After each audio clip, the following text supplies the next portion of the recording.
say ya mwakwa benen so do Badwam TV Badwam dwumade no eso me sure say nwuma de ama wo nyina no wo de aye bibi ai de adu so ne mfa kase ne mra de todwa wo mu bi ya wo beti ni clock for strike no jai ko timantamu aye den e wo ho ye de honsam no ebebro na fe yakwa akwohwe parliament no won ko ye so yetu ahyeda yenim da won mo ebehye adwuma se eno ne nsem bi na no pay me de bro Adom TV Badwam kase me di de afia amankwa tamaklo afia ni de mienti se de nsem no etie.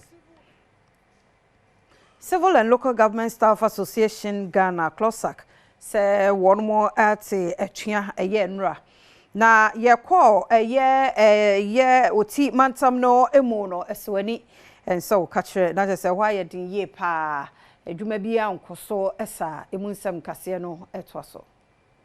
Civil and Local Government Staff Association of Ghana eye CLOSAC etuatia womo etunu eyade na womo ehwe nim se Fair Wages and Salaries Commission ebehwe na omusika sem eye salary structure no womo tuso anamo amom nanso no ankoba ne saa no sise ukopie mu ewo districts ene municipal assemblies bia Adom news nsentwofo ebo apro ekoya ekire se offices ahodoi woma tutum adwumedie bia enkoso ewo ho.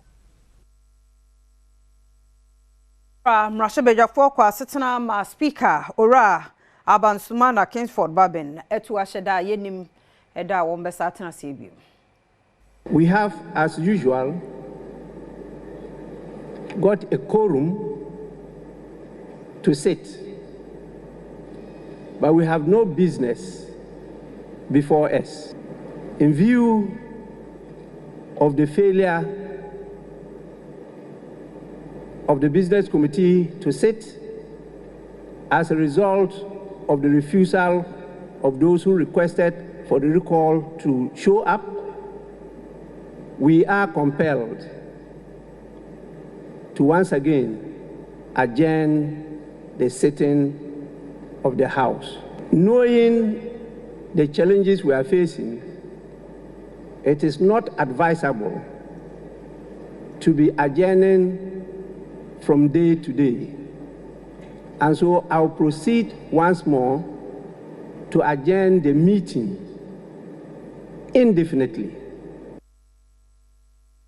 Sansem we mu no NDC caucus pani a oda wan no Dr. To Forson and wono so edensem atu dwafa. I was worried and reached out also to the MPP side and to have an indication as to what their plan is. No one responded. I am deeply worried and deeply concerned that the very people that requested for Parliament to be recalled failed to show up. Clearly, what we are seeing here is an abuse of the Constitution and the standing orders of Ghana's Parliament. The NPP Minority Caucus have indeed caused financial loss to the state and to us, the NDC members of Parliament, and to the people of Ghana. We say this because these recalls cost Ghana money.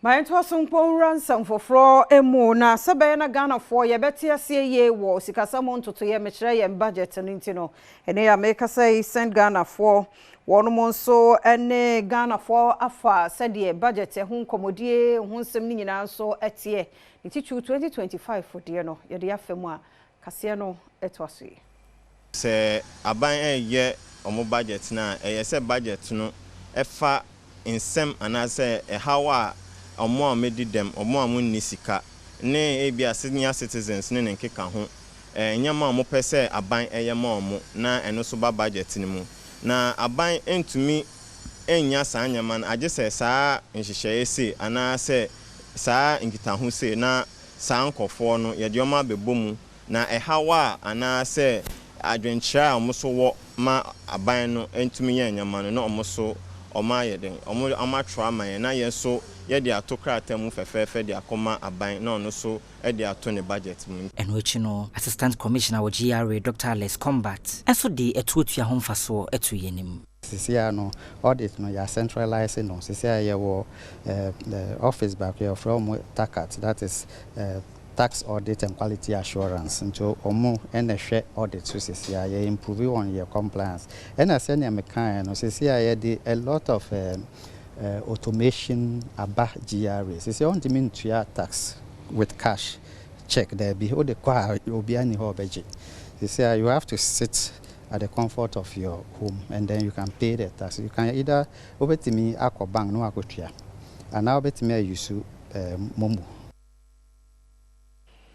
NDC Amanyoko Franka Tuni John Dramani Mahama ne oti adehia kwa kodi nkomo ne kasa mu wosese tumi no nyamena eye na dom na Ghana for the mano 7 December no obehwe na 24-hour economy no one wo oti ne importamu nso enya so mfaso ejume bia e wo Ghana he bia omo bie anopa 8 no 1.5 enyumre enti e say omo fa hours ne bi nka ho na omo fa emabunu no bi nka ho se na be ya emabunu no mo ebenya adwuma ne bi aye na bibi ompe bia ye beboa omo se bambo a ye de bambo beba se na be ya omo betimi aye adwuma anajo se kane abo na e den a ye bete so ama omo ombe ye 24 hours no ye bete so ama omo se na be ya omo betimi aye 24 hours no na ye emabunu ne bi anye adwuma ne bi aye osan ede nsem foforo sei etudwa your program, a friend, a Jumara program. Call who be to say despite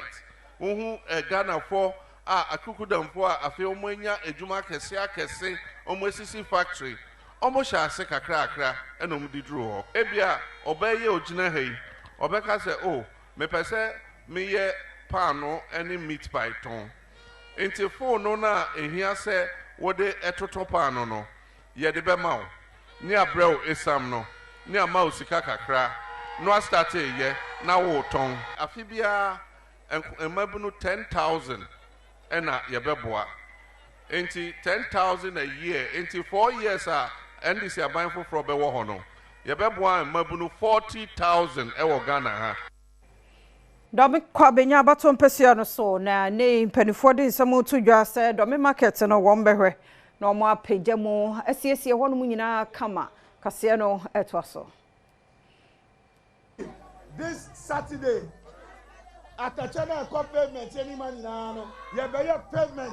I was on the market. A Jumana, yeah, maybe now Swahili, and I do some, you do some. It's a listen about pavement, no. On one motor at the end of Hono. You are another side, you better move on Coca. Yeah, pavement, yeah. More nana more hono more so na mo besan abaho Ebrai beke kufuado eni adwedifo no edin kita ho ena ode to wonu mu animu se wonto aba ema Dr. Alhaji Mahmoud Bawumia ai san se obedi man panyini a obemma adwedifo bosia